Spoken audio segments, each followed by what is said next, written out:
Welcome to Shot by Shot, where I will be going over every shot on various scenes from different movies, trying to explain different filming techniques and what they might mean in that scene. Today's film will be The Infiltrator, and now without any context from the movie, let's begin. This is the first shot of 12 in this scene, and the first thing we need to do is establish a setting. As we can see, we have a wide shot that gives us a lot of info, so we can start figuring out where our main character is at. We can see he is laying down on a cot in his PJs next to some boxes, folded clothes, a desk lamp, and a window that seems to have an office on the other side of it. So it would be safe to say it is nighttime and he is sleeping in an office. So now, let's play the shot.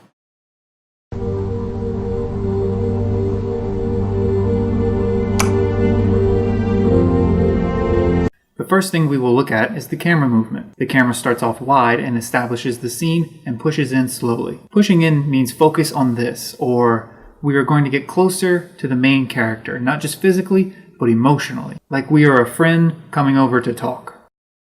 Next, we will look at the lights. There is some ambient light, so it's not pitch black in the scene, and we can see lights in the back office, which helps us determine that this is indeed an office. The light he flicks on is warm and can mean any number of things metaphorically. It could be contrasting something dark coming to light. What was unknown is now known, or he could just be scared of the dark. Looking at the light itself won't give us any meaning. We need to look at more context in the shot to figure it out. Now looking at the sound, we hear long, sad sounding notes. The sound has the most important impact on the feel of this shot. If we replace the sound with something more cheerful, it gives this shot a whole different feel.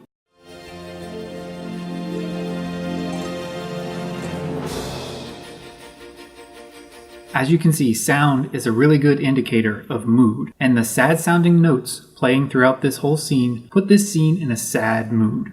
Now let's look at the action of this shot. Our main character is in bed, staring at a light, flicking it on. We can conclude from this that he can't sleep. Something's keeping him up, or putting him at an uneasy state. And him flicking the lights must mean something metaphoric, because who stares at a light? So what can we conclude from this shot? He's on a business trip. It's his bedtime. He can't sleep because he's thinking about something. We know the light is a metaphor for something, probably for what is keeping him up, but we don't know for sure. So let's continue to the next shot. Looking at the first frame, we can see that this is a new setting. Not sure where it is at, but we see a suitcase being packed or unpacked. If we look at the whole shot, we may be able to get some more clues from the scene, so let's have a look.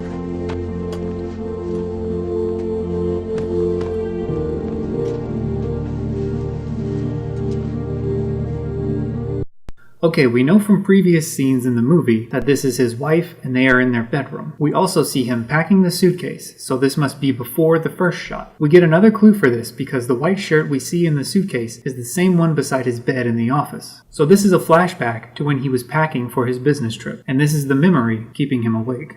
Now let's look at the camera. It is an over-the-shoulder focused on the suitcase, then pans up to reveal the wife. The shot starts off focused on the suitcase, calling attention to it, saying, "Look at this suitcase, it means something. Also that shirt."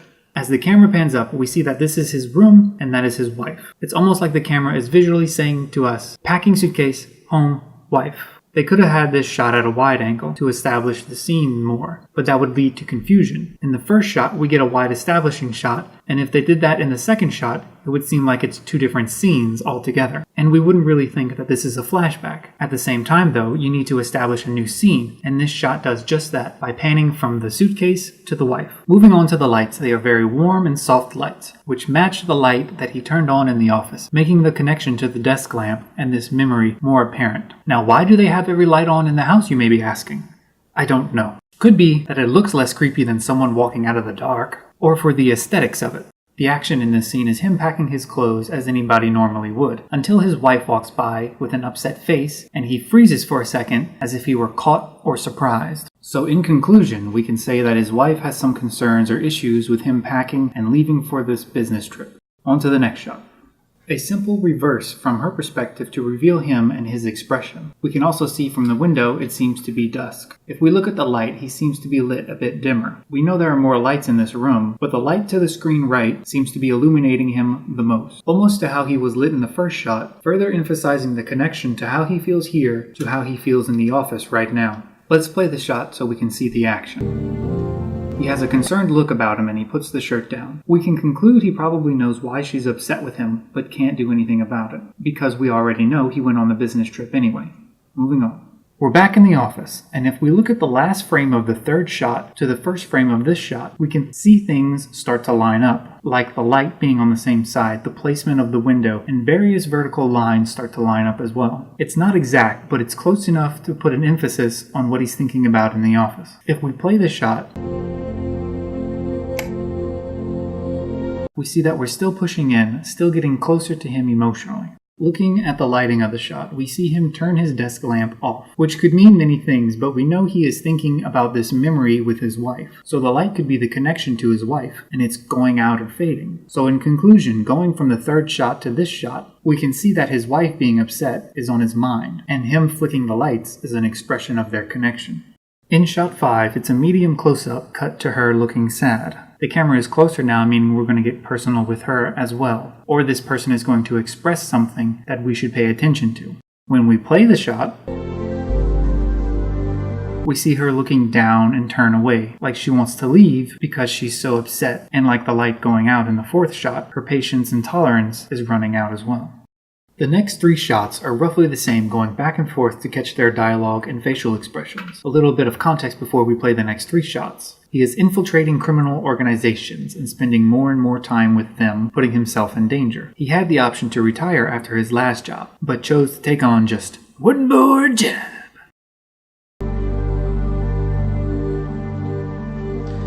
You could have retired, couldn't you? Great, now we know she doesn't like his choice to take on one more job, and that is what all this tension is about. All shots are close, so we can really see their emotions and what they're trying to express. 7 is a bit wider, so we can see some of her body language, which also expresses some emotions. So we know the reason she is vexed and why he is up at night in the office. So let's go to the next shot. And there he is, up at night in the office, staring at the only one who gets him, his desk lamp. Let's play the shot. You made a choice. Still pushing in, going closer and closer to him in the light, showing how deep he is conflicted by this. Flicking the light back on may mean he still thinks there is hope between them, that maybe it wasn't that bad of a choice. We hear her voice in the office scene. That helps us connect the office and the home again, and transition into the next shot. They may have also done this to shorten the next clip by a bit, or they didn't like her facial expressions when she said it, or she delivered that line better in one take than the other, and they wanted to make it seem like it was in the same take. Could be multiple reasons why they put her voice in the shot. Moving on to the next shot, we're gonna play it. Alice is mine. It is another close-up of her struggling to get out the words, and this is mine. The close-up lets us really see the struggle she is going through to say this to him. Moving on to the next shot, we should see what her choice is. Oh snap, did she just walk away from him? Y'all, this bitch be crazy, y'all. She ain't got time for none of your shit. No, really though, her big choice was to walk away. I don't know if she means for good, or if they're gonna get a divorce or something. It's not clear to me exactly what her choice was. Even knowing the rest of the movie, I still don't know. But for now, let's just say walking away. So for this angle, we can see her reaction and her choice. So far in this scene at home, there has only been 2 perspectives, his and hers, and we haven't got to see much of the room. So if they would have cut to a wide shot or some other angle to show her choice, it would seem a bit jarring. But then again, they could use that to make it feel more jarring of a choice. Maybe it would have been better to show her turning around after she said, "And this is mine," and then cut to this angle, but it seems more likely that there was dialogue that got cut out from this scene for some reason unknown. Moving on to the last shot of the scene. It's another shot of him in the office, even closer now as he gazes deeply into his lamp lover. With the camera being so close, we feel close to him as well. Or since we keep pushing in, it's a metaphor for how deep or emotional this is to him. Play the shot.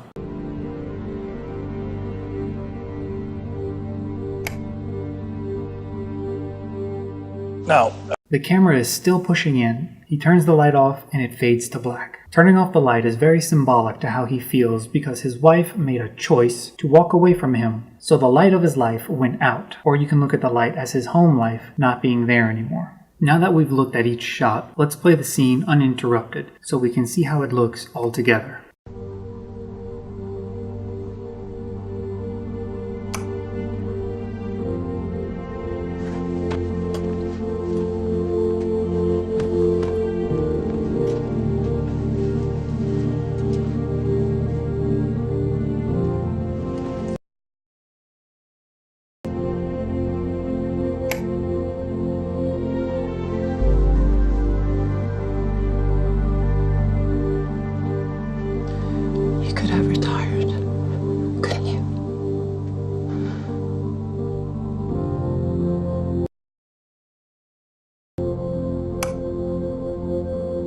You made a choice.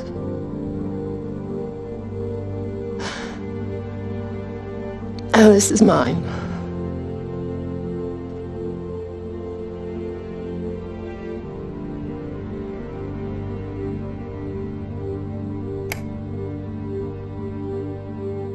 Now, This is a short scene that delivers a clear message, with great visuals and very little dialogue. This has been Shot by Shot. Thanks for watching. Shot by Shot.